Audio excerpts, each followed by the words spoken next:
So hello everyone, I hope कि आप लोग अच्छे होंगे। ये जो सीरीज हम लोग का मेंसुरेशन का चल रहा था उसको फर्दर हम लोग कंटिन्यू कर रहे हैं, है ना।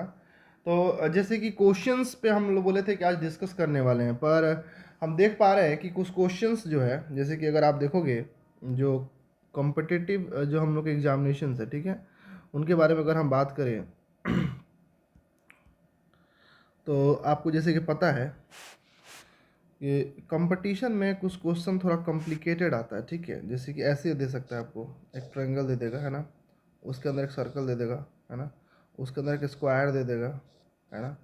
तो ऐसे करके बोल देगा इस स्क्वायर का जो होगा ना, कि बताओ कि इसका एरिया कितना होगा। तो कॉम्प्लिकेटेड फिगर्स आएंगे उसके अंदर, है ना। मेंस का बात करेंगे, एस एस सीजीएल मेंस हो गया, आपका सी एच एस हो गया, इसके अंदर भी एग्जामिनेशन के अंदर जो एम टी एस अभी होने वाला है उसमें भी इस तरह का क्वेश्चन आता है, ठीक है। तो हम लोग वो पार्टिकुलर क्वेश्चंस के लिए कब रेडी होंगे, जब हम लोग पूरा 2D पढ़ लेंगे तब, ठीक है। तो इसीलिए मैं चाह रहा था कि पहले 2D को कंटिन्यू किया जाए आगे, है ना। तो इसलिए हम आगे फार्मूला को कंटिन्यू करते हैं, 2D को कंटिन्यू करते हैं, समझते हैं, ठीक है। तो देखिए अभी तक हम लोग यहाँ तक सीख चुके थे, है ना। आपका ये वाला जो पोर्शन है ये हम लोग सीख चुके थे, हाइट्स वगैरह निकालने के लिए इक्विलेटरल ट्रायंगल तक हम लोग सीख चुके थे, है ना। We are talking about equilateral triangle, यहाँ तक हम लोग का सब कुछ हो चुका था, है ना। जो बच्चे क्लास 9th में पढ़ते हैं वो एक चैप्टर 13 है हीरोन्स फॉर्मूला, अगर ये कॉन्सेप्ट तक पढ़ लिए तो वो बनाइएगा तो बन जाएगा। जो क्लास 8 में पढ़ते हैं उनका area related to the quadrilateral के पहले एक टॉपिक होगा एरिया, है ना, एरिया ऑफ द ट्राइंगल, है ना। ऐसे कुछ करके एक टॉपिक होगा क्लास 7 में भी, वो भी आपसे बन जाएगा, ठीक है। केवल ट्राइंगल चैप्टर है। अब हम बात कर रहे हैं आगे थोड़ा सा, ठीक है। तो आज हम स्टार्ट करने वाले हैं क्वाड्रिलेटरल वाला पोर्शन। ट्राइंगल का दूसरा फेज है, उस पर डिवाइड करने वाले थे, है ना। ट्राइंगल का जो दूसरा फेज है क्या था, वो on the basis of angle पे बात करने वाले थे। तो एंगल के आधार पे ना ट्राइंगल को भी 3 पार्ट में तोड़ा गया। सबसे पहला हो गया एक्यूट एंगल, ठीक है। दूसरा हो गया राइट एंगल, है ना। ये ट्राइंगल के बात हो रहा है, right angle triangle, acute angle triangle and obtuse angle triangle. सब पे डिस्कस करते हैं एक एक करके। सर एक्यूट क्या होता है, बात को समझिएगा। एक्यूट ट्राइंगल जो होता है, एक्यूट एंगल ट्राइंगल जो होता है, इसमें क्या होता है, ऐसा ट्राइंगल जिसमें हर एक angle, let suppose this is A, this is B, this is C, है ना। तो इसमें क्या होगा कि कोई भी एंगल, लेट सपोज ये एंगल को एक्स मानते हैं, इसको पी मानते हैं, इसको एम मानते हैं, है ना। तो एक्स हो चाहे एम हो चाहे पी हो, ये सब का सब 90 से छोटा होना चाहिए, है ना। मतलब मतलब हम कहना क्या चाहते हैं, जैसे ये ट्राइंगल ऐसा हो सकता है एग्जांपल के तौर पे, इसमें 60 हो, 30 हो, है ना, 30 नहीं 40 ले लेते इसको, और ये हो गया 80। 60 40 80 हो, बिल्कुल सही। इसमें हर एक एंगल कितना है, 90 से छोटा है ना। तो every angle should be less than 90 degree and that type of triangle is called acute angle triangle, ठीक है। तो अब एक यहाँ से क्या होता है, यहाँ से एक थ्योरेटिकल क्वेश्चन स्टार्ट होता है कि सर अगर मैं आपको एंगल नहीं दूँ, है ना, अगर मैं आपको एंगल नहीं दूँ, लेट सपोज मैं आपको एंगल नहीं साइड देता हूँ कि ये एक्स है, ये एम है और ये पी है, मैं साइड देता हूँ। अब साइड के आधार पे आप ये बताओ, the basis of side how can you say whether this triangle is acute angle triangle, right angle triangle, obtuse angle triangle. तो इस पर हम डिस्कस करेंगे, पहले सारे ट्राइंगल्स को पहले देख लेते हैं, ना। तो सर एक्यूट एंगल ट्राइंगल कौन सा ट्राइंगल होता है, इसमें हर एक एंगल जो होता है 90 से छोटा होना चाहिए, ठीक है। उस तरह के ट्राइंगल क्या कहते हैं, एक्यूट एंगल कहते हैं। अब थोड़ा सा आगे चलेंगे तो राइट एंगल ट्राइंगल में इसमें क्या होता है सर, इसमें ऐसा होता है कि कोई एक एंगल 90 डिग्री का होना चाहिए। अगर ये ए है, ये बी है और ये सी है, तो सर ये एंगल एक्स हो, ये वाई हो, है ना, या ये पी मान लेते हैं। तो इसमें क्या होगा सर, एक्स वाई या पी, तीनों में से कोई भी एक जो एंगल होगा वो 90 डिग्री के बराबर होना चाहिए, कोई एक, है ना। कोई भी एक एंगल 90 डिग्री का होना चाहिए। मैं एक क्यों बोल रहा हूँ, क्योंकि सबको पता है कि ट्राइंगल का एंगल का सम 180 डिग्री होता है, ठीक है। तो अगर मैं देखूं कि दो एंगल को अगर मैं 90 कर पाऊँ, जैसे इसको इसको 90 कर दूं, तो क्या होगा, यही दोनों 80 180 हो गया तो जीरो हो जाएगा। तो ये पॉसिबल ही नहीं है कि नहीं। इसीलिए कोई भी एक ही एंगल कितना होना चाहिए, 90 होना चाहिए, दो एंगल नहीं होना चाहिए। तो कोई भी एक एंगल 90 हो जाएगा तो वैसे ट्रायंगल को राइट एंगल ट्रायंगल कहा जाएगा, ठीक है। आई होप कि आप लोग को समझ में आ रहा है। सो आगे अगर हम चलेंगे तो देखेंगे ऐसा है कि सर वैसे triangle, let suppose this is A, this is B, this is C, है ना। अब इसमें क्या कौन सा केस आ रहा है, the angle is let suppose x है, ये वाई है, ये पी है। तो इसमें केस होगा कि एक्स, वाई या पी, तीनों में से कोई एक एंगल 90 डिग्री से बड़ा होना चाहिए। क्या होना चाहिए, ग्रेटर होना चाहिए, ग्रेटर होना चाहिए, ठीक है। 90 से बड़ा होना चाहिए, कोई भी एक एंगल जो होगा वो 90 से बड़ा होना चाहिए।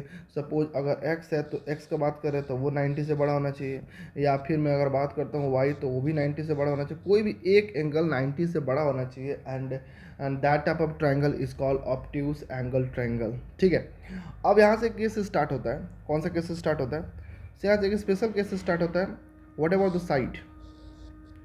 सर अगर मैं आपको एंगल नहीं दूं, है ना, जैसे मान के चलिए ये जो चीज़ बेसिक क्लासेस में पढ़ना है कि सर आपको एंगल दिया हुआ है तो आप बता दो कि कौन सा ट्रायंगल है, ठीक है।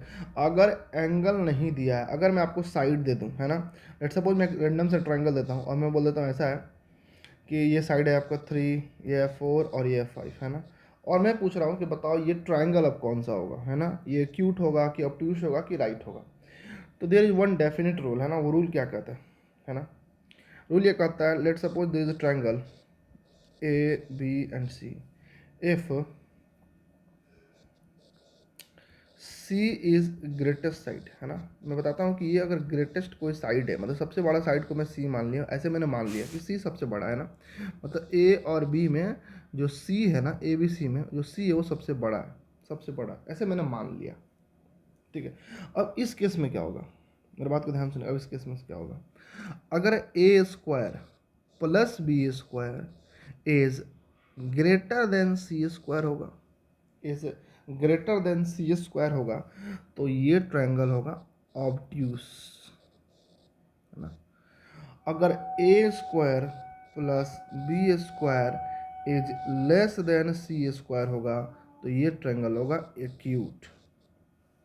और A square plus B square is equal to C square होगा, तो ये होगा राइट, है ना।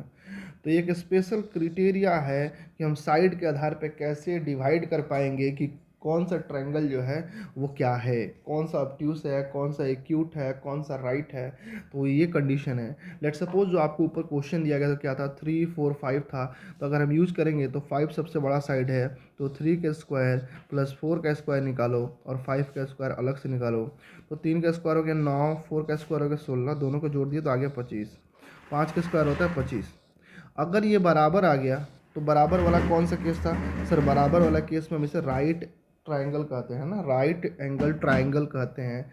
देयरफॉर जो ये ट्रायंगल का फॉर्मेशन हुआ वो एक राइट एंगल ट्रायंगल होगा, है ना। तो अब आप क्या सीखेंगे कि sir on the basis of side we can say whether the triangle is acute triangle और ऑब्ट्यूज एंगल ट्रायंगल और राइट एंगल ट्रायंगल, ठीक है। तो these are the basic properties by which you can distribute between ये कौन सा triangle है ना, डिफ्रेंशिएट आप कर सकते हैं कि भाई कौन सा एंगल आपका एक्यूट एंगल ट्रायंगल है, कौन सा राइट है, कौन सा ऑब्ट्यूज है, ठीक है। अब देखिए ट्रायंगल का जो बेसिक इन्फॉर्मेशन था यहाँ तक तो खत्म हो गया। अब यहाँ से थोड़ा सा राइट एंगल ट्रायंगल का एक स्पेशल केस स्टार्ट होता है। तो यहाँ हम लोग पढ़ने वाले राइट एंगल ट्रायंगल। अब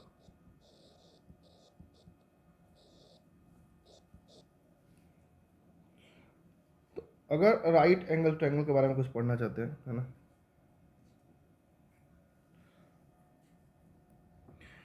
तो राइट एंगल ट्रायंगल के बारे में क्या क्या पढ़ना है सर। ऐसा है, सबसे पहले पढ़ना है इसको, जो अभी आपको डाटा दिया गया था। Let suppose this is A, this is B, this is C. तो सबसे पहला है A square plus B square is equal to C square होता है, and this is called Pythagorean theorem, ठीक है। इसको पाइथागोरस थ्योरम कहते हैं, है ना, पाइथागोरस थ्योरम कहते हैं, है ना। पाइथागोरस थ्योरम ये है कि जो ये होता है इसे हम तत्काल में, जब तक आप क्लास 9 तक पढ़ रहे हैं तब तक आपको इसे परपेंडिकुलर कहा जाता है, और इसे बेस कहते हैं, और इसे हाइपोटेनस कहते हैं, ठीक है। लेकिन जैसे क्लास 10 में आप ट्रिग्नोमेट्री पढ़ने जाते हैं तो परपेंडिकुलर और बेस का पोजीशन कभी भी चेंज हो जाता है, it's depend on the angle, है ना। तत्काल में आप ये समझो कि ये परपेंडिकुलर है, ये बेस है और ये हाइपोटेनस है ना। तो पाइथागोरस थ्योरम कहता है कि जो परपेंडिकुलर का स्क्वायर है प्लस जो बेस का स्क्वायर है ये हाइपोटेनस के स्क्वायर के बराबर होगा। This is called Pythagorean theorem, है ना। और यहाँ से कुछ पाइथागोरियन ट्रिपलेट आता है ना। ट्रिपलेट आता है, वो ट्रिपलेट आप लोग को याद रखना चाहिए। जैसे कि कुछ लिख देता हूँ मैं 3 4 5, मतलब एक रेशियो है कि अगर P इतना होगा B इतना होगा तो H इतना ही होगा, है ना। और लिख देते जरा सा 5 12 13, है ना। थोड़ा सा और लिख देते हैं, अगर थोड़ा सा डिफिनिट पढ़िएगा तो ये होगा 1 1 रूट 2। ये थोड़ा सा डिटेल में जा रहे हैं हम लोग, है ना। इट्स ऑल अबाउट कि थोड़ा सा ट्रायंगल्स के बारे में पढ़ना जरूरी है। 1 रूट 3 तो ये 2 होगा, है ना। उसके बाद आपको 6 8 तो ये 10 होगा। उसके बाद थोड़ा सा आगे जाएंगे हम लोग तो आपको मिलेगा 7 24 25, है ना। इसी तरह 8 15 17 होता है, 9 40 41 होता है, 10 24 26 होता है। बस 10 तक याद रखो, इसके आगे की ज़रूरत नहीं है ना। इसका नीट क्या है, इसका नीट क्लास 10 तक है। क्लास 10 तक इसका नीट होगा। और कैसे कैसे हम इसका यूज़ करने वाले हैं, कहाँ कहाँ यूज़ करने वाले हैं, हम लोग डेफिनेट क्वेश्चन जब स्टार्ट करेंगे तो वहाँ बात करेंगे, है ना। ये जो हम लोग का सीरीज है ना, ये हर एक क्लास के लिए, class 7 class 8 class 9 class 10 and competitive के लिए। तो हम लोग क्लास 7 से क्वेश्चन उठाना स्टार्ट करेंगे, बेसिक क्वेश्चन, फिर क्लास 8 का उठाएंगे, फिर क्लास 9 का उठाएंगे, फिर क्लास 10 का उठाएंगे, ठीक है। सारे क्लासेस का जो मैंसुरेशन वाला एरिया सेक्शन है, चाहे वो वॉल्यूम एंड सरफेस एरिया हो, चाहे एरियाज़ वाला हो, वो सारा हम सेक्शन कंप्लीट करने वाला है, ठीक है।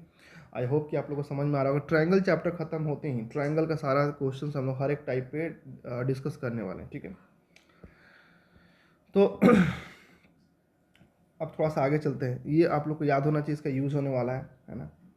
इसका यूज़ कैसे होगा, आपको हम क्वेश्चन आएगा तो उस टाइम प्रैक्टिस करा कर दिखाएंगे ना, कैसे प्रैक्टिस करते हैं इस पर। इसके बाद कुछ और थ्योरीज के अंदर आता है, वही आता है कि अगर कोई राइट एंगल ट्रायंगल है ना, एक कलर में चेंज करना चाहूँगा, और इसके अंदर एक सर्कल है ना। तो याद आ रहा होगा अंदर सर्कल क्या कहते हैं, इन सर्कल कहते हैं सर। तो सर इसके जो रेडियस है इसको इन रेडियस कहते हैं, वो कैसे निकलेगा सर। तो इसके लिए फॉर्मूला होता है small r is equal to p plus b minus h/2, है ना। We all know this is p, है ना, this is b and this is h, है ना। सर दूसरा क्या कंसेप्ट आता है, दूसरा कंसेप्ट आता है कि अगर कोई राइट एंगल ट्रायंगल है सर, सर्कल बाहर से जा रहा है ना, तो सर उस केस में क्या होगा, उस केस में सर जो रेडियस होगा, उस केस में जो रेडियस होगा ना सर, वो कितना होगा सर। तो वी ऑल नो कि इसे सरकम सर्कल कहते हैं, है ना, और इसे सरकम रेडियस भी कहा जाता है।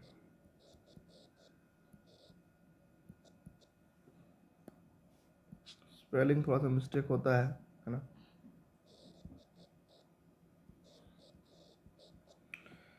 तो capital R will be equal to h/2। Hypotenuse का हाफ कर देंगे तो हमारा कैपिटल R निकल कर आ जाएगा। तो ये राइट एंगल ट्रायंगल जो है उसके बेसिस पे कुछ थ्योरेटिकल क्वेश्चन था, कुछ थ्योरी था, जो कि जानना बहुत ही ज़रूरी है। इसको हम लोग बहुत यूज़ आने वाला है क्लास 10 तक, है ना। और इसमें क्या क्या हो सकता है थ्योरी। अब आप जाओगे तो ज्योमेट्री सेक्शन इसके अंदर आएगा, ठीक है। कुछ ज्योमेट्रिकल सेक्शन है वो आएंगे इसके अंदर राइट एंगल ट्रायंगल से रिलेटेड, है ना। तो हम लोग वहाँ नहीं जाने वाले हैं, है ना। We are talking about mensuration. तो मेंसुरेशन पे जितना फॉर्मूला और कॉन्सेप्ट होता है वो सब हम लोग डिस्कस करने वाले हैं, ठीक है। एक आता है आपको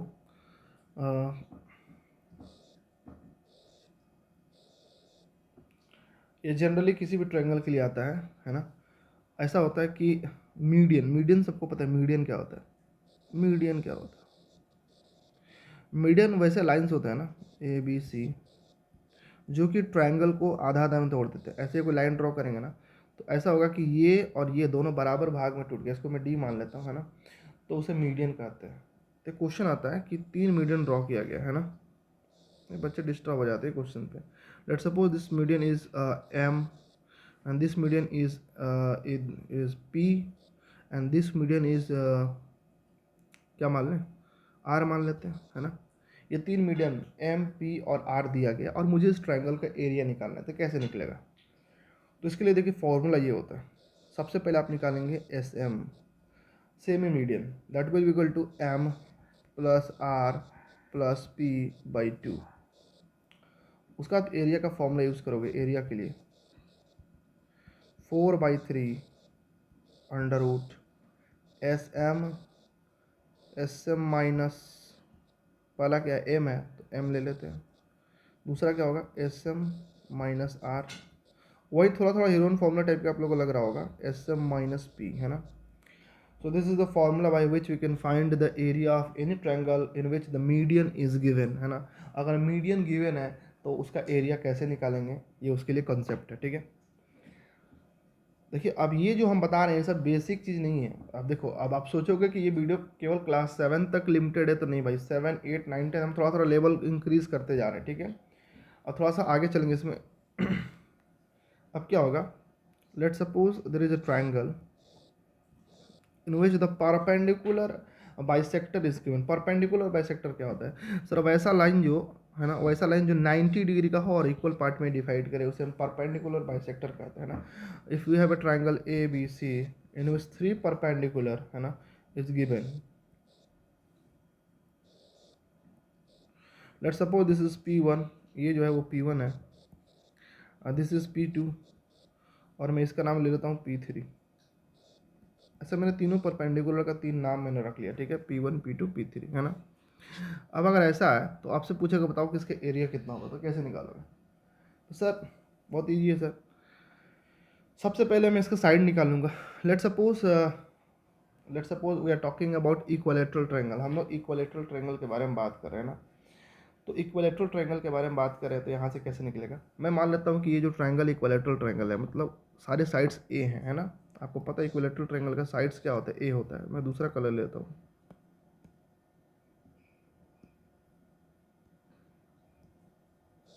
ये भी ए है, ये भी ए है, और ये भी ए है। अगर आपको ए निकल कर आ जाएगा तो आप डायरेक्टली फॉर्मूला का यूज़ कर लोगे, कौन सा, √3/4 a²। तो ए कैसे निकाला, तो ए इक्वल टू होता है 2/√3 time P1 plus P2 plus P3। अब जब आपका ए निकल कर आ जाएगा तो इसके बाद से आप √3/4 a² का यूज़ करोगे और आपका आंसर आ जाएगा, ठीक है।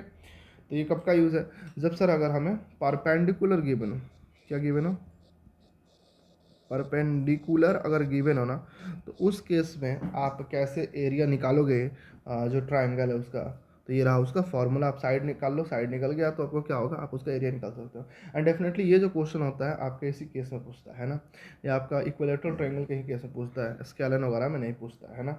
स्केलन में पूछेगा तो फिर एक लॉन्ग प्रोसेस है, उस प्रोसेस से इसको निकाला जाएगा, है ना। इसको 3 इक्वल ट्रायंगल में डिवाइड करेंगे, फिर तीनों ट्रायंगल का एरिया निकालेंगे। मैं वो भी केस बता देता हूँ ताकि आप लोगों को परेशानी ना हो, है ना। लेट सपोज सर आपने इक्विलैटरल का केस बता दिया, अगर ये स्केलन होता, if this is A and this is B and this is C and we don't know the side, है ना, ए बी सी के बारे में हमको इन्फॉर्मेशन नहीं दिया गया है, and perpendicular is given, then how can you find the area of the given triangle, है ना। सिंपल है सर, सिंपल कंसेप्ट है सर। तो सर हम क्या करेंगे, इसे 3 इक्वल पोर्शन में डिवाइड कर देंगे, है ना।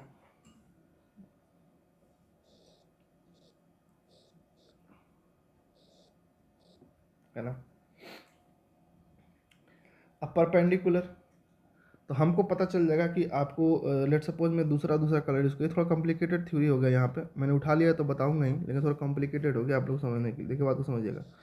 सर ये होता है 2 और ये होता है रेशियो में 1, है ना। वैसे ये ऊपर वाला हो जाएगा 2 और ये हो जाएगा 1, वैसे ये हो जाएगा 2 और ये हो जाएगा 1, है ना सर।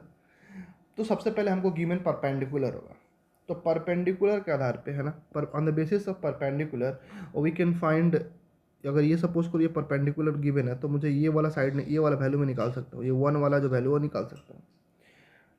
ये कॉम्प्लिकेटेड हो गया, मैं थोड़ा समझाना चाहूँगा। Let suppose this is M, this is N, this is O and this is P. तो मैं ट्राइंगल एन ओ पी का बात कर रहा हूँ, जिसे मैं थोड़ा सा बाहर निकाल कर आपको दिखाना चाहूँगा, है ना। कॉम्प्लिकेटेड रहता है बच्चों का अंदर टेंशन, और ये क्या आ गया, एन ओ पी है और एक ऐसा बीच में एक लाइन है ना। तो सबसे पहले let suppose this is B, है ना, इसको मैं बी मानता हूँ। तो अब क्या हो रहा है, सिचुएशन क्या हो रहा है कि मुझे इस ट्रायंगल का एरिया निकालना है। कैसे निकलेगा सर? बहुत आसान है सर। हमको गिवन क्या है, हमको गिवन है सपोज कि ये बेस गिवन है हमको, है ना, this is a base which would have to find, ये बेस हमें निकालना है। तो हम क्या करेंगे सर, ये पार्ट हमको गिवन है 2 रेशियो के फॉर्म में, है ना, ये भी पार्ट हमें गिवन है 2 रेशियो के फॉर्म में, और ये पार्ट हमको गिवन है 1 रेशियो के फॉर्म में, है ना। ये परपेंडिकुलर है, ठीक है। तो बहुत आसान है सर, हम निकाल सकते हैं। कैसे निकालेंगे सर? पहले तो ये निकाल लेंगे, ये डाटा। लेट सपोज मैं इसको किसी क्वेश्चन को लेकर ही समझाया जा सकता है, क्योंकि इसका कोई फॉर्मूला नहीं है, कंसेप्ट है। सपोज करो मैं इसको सॉल्व करके निकाला हूँ, है ना, और ये वाला डाटा में निकल कर आ रहा है 4 या 5, मान लेते हैं 5 आएगा, और ये डाटा मैंने निकाला हूँ, ये आया 3। तो यहाँ पाइथागोरस थ्योरम का यूज़ करेंगे तो ये आ जाएगा 4। अगर ये 4 होगा तो टोटल 8 हो जाएगा, है ना। तो मैं इसका एरिया कैसे निकालूंगा, 1/2 इंटू 8 इंटू 3, है ना। तो 4 3 जा 12, इसका एरिया आ गया 12। जैसे मुझे ये 4 मिल गया ना, तो ये हो गया 4, तो टोटल 8 हो गया। वैसे ही मैं इसका साइड निकाल लूँगा, जैसे ये आपका 4 निकल कर आ गया, मैं इसका कलर में यूज़ करने वाला हूँ, है ना।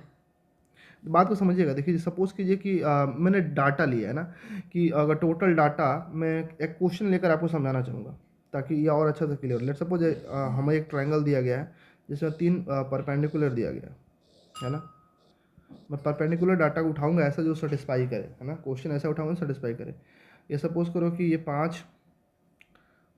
ये मैंने कितना लिया था, 5 लिया था ना, 2 5 लिया था, तो 1 ढाई होगा 7.5, है ना।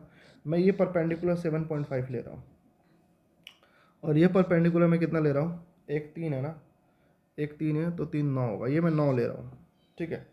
वैसे ही मैं कोई और डाटा यहाँ पे ले लूँगा, I don't know what ever the data is, मैं आपको एक सेटिस्फाई करके दिखा रहा हूँ। जब आपको क्वेश्चन मिलेगा तो क्वेश्चन सेटिस्फाई किया हुआ दिया रहेगा। तो सर हमको पता है कि जो आपने सर ये ट्रायंगल लिया है सर, ये वाला ट्रायंगल, इस ट्रायंगल में 2:1 में डिवाइड करेगा। तो सर टोटल 3 है और 3 7.5 है, तो 2 कितना होगा सर? सर ये होगा 2.5 into 2 and that will be equal to 5, है ना। तो सर ये जो वैल्यू है वो मुझे 5 मिल गया, है ना सर। उसी तरह जब हम ये वैल्यू निकालेंगे सर, 3 जो है वो 9 दिया हुआ है, देखिए 9 दिया हुआ था, तो 3 9 दिया है, तो सर मुझे 1 निकालें, छोटा वाला 1 है, तो 1 निकालेंगे तो 3 हो जाएगा। अब सर हम देखेंगे ना, अगर हम देखेंगे इस बार, तो ये ट्रायंगल हमें दिखाई देगा सर ऐसा करके, है ना, जिसमें ये सर हो जाएगा आपका ये वाला पोर्शन कितना हो जाएगा sir, and this portion is 5, this portion is 3, and तो ये पोर्शन कितना होगा, ये 90 डिग्री का है तो ये 4 ही होगा। अगर ये 4 होगा तो ये भी 4 होगा, क्योंकि परपेंडिकुलर बाइसेक्टर है, तो 8 हो गया, है ना। अगर ये 8 हो गया, है ना, डेफिनेटली अगर ये 8 हो गया ना, तो जिस हिसाब से मैंने ये साइड निकाला, उसी तरह उसी बिहाफ पे हम लोग ये भी साइड और ये भी साइड निकाल सकते हैं, है ना। अगर तीनों साइड निकल गया तो एरिया ऑफ ट्राइंगल हमें आसानी तरीक़ा से निकल जाएगा ना। हम लोग क्वेश्चन आएगा तो वहाँ डिस्कस डेफिनेटली करेंगे, वहाँ समझेंगे, ठीक है।